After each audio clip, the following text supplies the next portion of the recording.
Hey guys, welcome back to my channel. और आज का वीडियो हमारे लिए काफ़ी इंपॉर्टेंट होने वाला है, क्योंकि आज हम बात करने वाले हैं ऐसे एग्जाम में पूछे गए ऐसे टॉप जीके की जो कि अभी तक जितने गवर्नमेंट एग्जाम हुए उसमें आए हुए हैं। मैंने ऐसे टॉप 30 क्वेश्चन आज पकड़े हैं जो पेपर में पूछे जा चुके हैं। सो गाइस, वीडियो के अंत तक बने रहे और सभी जीके को अच्छी तरह से याद में रख ले आंसर्स के साथ में। अगर ये आगे गवर्नमेंट एग्जाम में पूछे जाते हैं तो आप इनका आंसर सही तरीके से दे सको। अगर आप चैनल पर नए होंगे तो इसे सब्सक्राइब करना ना भूले और बेल आइकन को दबा दे, ताकि मैं ऐसे ही जीके आपके लिए लाता रहूं और आपके पेपर की तैयारी में करवाता रहूं। सो शुरुआत करते हैं हम अपने अब इस वीडियो की। गाइस, सभी क्वेश्चन इंपॉर्टेंट है क्योंकि सभी क्वेश्चन पेपर में आए हुए हैं। सो आंसर्स को अच्छी तरह से याद में रखते हुए चलना है। तो सबसे पहला प्रश्न है, क्षेत्रफल के अनुसार विश्व का सबसे बड़ा द्वीप कौन सा है? यह प्रश्न आया हुआ है एसएससी के एग्जाम में। तो इसका जो राइट आंसर हो जाएगा वो है ऑप्शन ए, ग्रीनलैंड। ग्रीनलैंड जो है वो सबसे क्षेत्रफल के अनुसार विश्व का सबसे बड़ा द्वीप है। अब वो द्वीप किसे कहते हैं? जो चारों तरफ से समुद्र यानी चारों तरफ से पानी से घिरा हुआ रहता है, उसे हम द्वीप कहते हैं। तो ग्रीनलैंड जो द्वीप है वो क्षेत्रफल के अनुसार विश्व का सबसे बड़ा द्वीप है। अगला सवाल है, शेक्सपियर ऑफ इंडिया के रूप में किसे जाना जाता है? प्रश्न इंपॉर्टेंट है, ये प्रश्न पूछा जा चुका है रेलवे के एग्जाम में। तो इसका जो सही जवाब हो जाएगा वो है ऑप्शन डी, कालिदास। कालिदास जो है उसे शेक्सपियर ऑफ इंडिया कहा जाता है, कालिदास को। अगला सवाल है, गदर पार्टी का नेता कौन था? प्रश्न आया हुआ है रेलवे के एग्जाम में। तो इसका जो सही जवाब हो जाएगा वो है ऑप्शन बी, लाला हरदयाल। लाला हरदयाल गदर पार्टी के नेता थे। अगला सवाल है, पूना एक्ट किस किस के मध्य हुआ? प्रश्न एसएससी के पेपर में आया हुआ है। तो इसका जो राइट आंसर हो जाएगा वह है ऑप्शन डी, अंबेडकर और गांधी। डॉक्टर भीमराव अंबेडकर और महात्मा गांधी के बीच पूना एक्ट हुआ था। अगला सवाल है, स्वराज मेरा जन्मसिद्ध अधिकार है, यह किसने कहा था? प्रश्न आया हुआ है पुलिस भर्ती के एग्जाम में। तो इसका जो राइट आंसर हो जाएगा वो है ऑप्शन डी, लोकमान्य तिलक। लोकमान्य तिलक जी ने कहा था स्वराज्य मेरा जन्मसिद्ध अधिकार है और मैं इसे पाकर ही रहूंगा।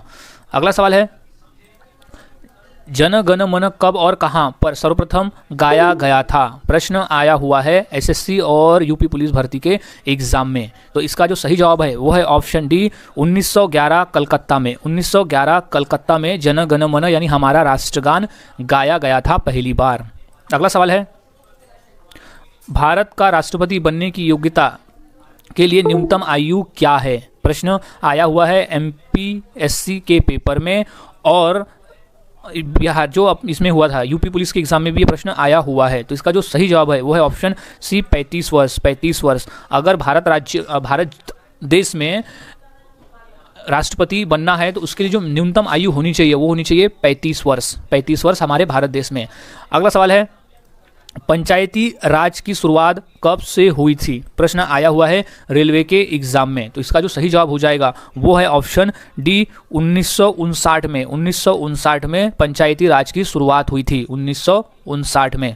अगला सवाल है, राष्ट्रपति पद के रिक्त हो जाने पर कितनी अवधि के भीतर उसका फॉर्म भरा जाना आवश्यक है? प्रश्न आया हुआ है एसएससी के एग्जाम में। तो इसका जो सही जवाब हो जाएगा वो है ऑप्शन है 6 माह के भीतर। 6 माह के भीतर अगर कोई राष्ट्रपति अपने पद से इस्तीफा देता है तो उस पद को 6 माह के भीतर ही भरा जाना आवश्यक है। अगला सवाल है, इंदिरा गांधी नहर किस राज्य में निर्मित की गई है? प्रश्न आया हुआ है यूपी पुलिस के एग्जाम में। तो इसका जो सही जवाब हो जाएगा वो है ऑप्शन बी, राजस्थान। राजस्थान में इंदिरा गांधी नहर स्थित है, राजस्थान राज्य में। अगला सवाल है, क्षेत्रफल की दृष्टि से भारत का सबसे बड़ा राज्य कौन सा है? प्रश्न आया हुआ है यूपी पुलिस के एग्जाम में। तो इसका जो राइट आंसर हो जाएगा वो है ऑप्शन सी, राजस्थान। राजस्थान जो है वो क्षेत्रफल की दृष्टि में भारत का सबसे बड़ा राज्य है। और वहीं अगर हम जनसंख्या की दृष्टि से बात करें तो वो आता है उत्तर प्रदेश। अगला सवाल है, लखनऊ किस नदी के किनारे बसा हुआ है? प्रश्न आया हुआ है यूपी पुलिस के एग्जाम में। तो इसका जो राइट आंसर हो जाएगा वो है ऑप्शन डी, गोमती नदी। गोमती नदी। लखनऊ जो है वो गोमती नदी के किनारे बसा हुआ है। अगला सवाल, सारे जहां से अच्छा हिंदुस्तान हमारा गाने के रचयिता कौन है? प्रश्न आया हुआ है रेलवे के एग्जाम में। काफी इंपॉर्टेंट प्रश्न है, इसे याद में रख लें। तो इसका जो सही जवाब हो जाएगा वो है ऑप्शन बी, इकबाल। इकबाल ने कहा था सारे जहां से अच्छा हिंदुस्तान हमारा। अगला सवाल है, किस राज्य में हीराकुंड बांध स्थित है? प्रश्न रेलवे में 2 बार आया हुआ है। तो मोस्ट इंपॉर्टेंट है, क्वेश्चन आगे भी रिपीट हो सकता है। तो इसका जो सही जवाब है वो ऑप्शन बी, उड़ीसा। उड़ीसा राज्य में हीराकुंड बांध स्थित है, उड़ीसा राज्य में। अगला सवाल है, आगरा नगर की स्थापना किसने की? प्रश्न इंपॉर्टेंट है, ये प्रश्न पूछा जा चुका है रेलवे के एग्जाम में। तो इसका जो राइट आंसर हो जाएगा वो है ऑप्शन ए, सिकंदर लोधी ने आगरा नगर की स्थापना की थी।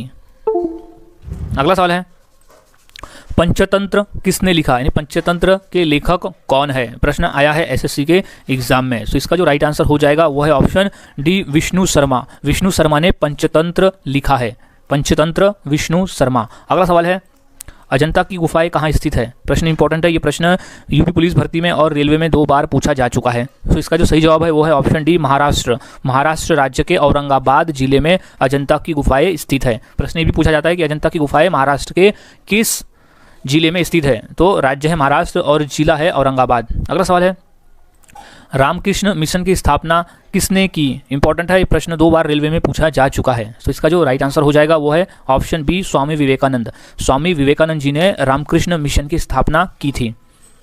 अगला सवाल है, गौतम बुद्ध का जन्म कहाँ हुआ था। ये जो पिछले बार महाराष्ट्र पुलिस भर्ती हुआ था उस एग्जाम में ये प्रश्न पूछा गया था। तो इसका जो राइट आंसर है वो है ऑप्शन सी, लुम्बिनी। लुम्बिनी नामक स्थान पर गौतम बुद्ध का जन्म हुआ था। प्रश्न इंपॉर्टेंट है। अगला सवाल है, विजय स्तंभ कहाँ स्थित है। प्रश्न पूछा गया था एसएससी के एग्जाम में। तो इसका जो राइट आंसर है वो है ऑप्शन सी, चित्तौड़गढ़। चित्तौड़गढ़ में विजय स्तंभ स्थित है, चित्तौड़गढ़ में, जो कि राजस्थान है में। सो चित्तौड़गढ़ इज राइट आंसर। अगला सवाल है, दिल्ली के लाल किले का निर्माण किसने करवाया था। प्रश्न बेसिक है और प्रश्न ये पूछा जा चुका है पुलिस भर्ती के एग्जाम में। तो इसका जो राइट आंसर हो जाएगा वो है ऑप्शन बी, शाहजहां। शाहजहां ने लाल किले का निर्माण करवाया था। अगला सवाल है, दिल्ली के अंतिम मुगल बादशाह कौन थे। प्रश्न इंपॉर्टेंट है, प्रश्न आ चुका है रेलवे के एग्जाम में। तो इसका जो राइट आंसर है वो है बहादुर शाह जफर। बहादुर शाह जफर वो दिल्ली के अंतिम मुगल बादशाह थे। अगला सवाल, पंडित भीमसेन जोशी का संबंध किससे है। प्रश्न इंपॉर्टेंट है, ये प्रश्न आ चुका है एसएससी के एग्जाम में। सो इसका जो राइट आंसर हो जाएगा वो है ऑप्शन सी, शास्त्रीय गायन। शास्त्रीय गायन से। सो पंडित भीमसेन जोशी शास्त्रीय गाना गाया करते थे और इन्हें भारत रत्न भी मिल चुका है। अगला सवाल, भारत की प्रमुख फसल कौन सी है। प्रश्न इंपॉर्टेंट है, ये प्रश्न आ चुका है महानगर पालिका के पेपर में। सो इसका जो राइट आंसर है वो है ऑप्शन डी, चावल। भारत में मुख्य तौर पे चावल की फसल उगाई जाती है बड़े पैमाने पे, इसलिए जो प्रमुख फसल है वो है चावल की फसल। अगला सवाल, भारत रत्न पुरस्कार पर कौन सी आकृति बनी होती है। प्रश्न यूपी पुलिस के एग्जाम में आ चुका है। तो इसका जो राइट आंसर हो जाएगा वो है ऑप्शन डी, सूर्य। सूर्य, भारत रत्न पुरस्कार पर सूर्य की आकृति बनी हुई होती है। अगला सवाल है, भारत का सबसे बड़ा शहर कौन सा है। प्रश्न आ चुका है पेपर में 2 बार रेलवे के एग्जाम में। सो इसका जो राइट आंसर हो जाएगा वो है ऑप्शन ए, मुंबई। मुंबई जो है वो भारत का सबसे बड़ा शहर है, मुंबई। अगला सवाल है, दोहरा शतक बनाने वाली प्रथम भारतीय महिला क्रिकेटर कौन है। प्रश्न आया हुआ है शिक्षक भर्ती के एग्जाम में। तो इसका जो राइट आंसर है वो है ऑप्शन डी, मिथाली राज। मिथाली राज एक ऐसी प्रथम भारतीय महिला है जिसने दोहरा शतक बनाया है।